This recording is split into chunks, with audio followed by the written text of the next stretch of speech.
அவன் சொன்னது. ஏழை ஜெயிக்க முடியாது. எங்க அம்மா எப்பவுமே எனக்கு சொல்லுவாங்க, பணத்திற்கு ஆசைப்படாதீங்க அப்படின்னா. எப்ப தெரியுமா?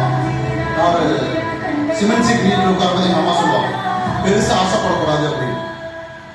இன்னைக்கு அந்த சிமெண்ட் சீட் வீடு இருக்கு, என்னோட 2-3 வீடு இருக்கு, சொத்தெல்லாம் இருக்கு, அதுக்கு முன்னாடி மெர்சிடிஸ் பென்ஸ் இருக்கு.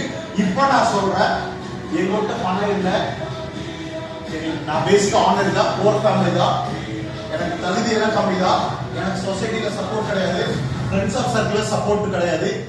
இந்த 37 நான் ஓல்டு பிசினஸ்ல சம்பாதிக்கணும். ஆனா எக்ஸ்ட்ரா அதை வந்து நிறைய இன்கம் வந்து பாத்தீங்கன்னா ஒரு 5 to 10 crore ரீச் ஆகுது. ஒரு ரீசன் என்னோட கெப்பாசிட்டி என்னன்னா, டீமை வளர்த்த எனக்கு தெரியும், லீடர்ஷிப் கிரியேட் பண்ணதான் நான் ஸ்பெஷலிஸ்ட் தான்.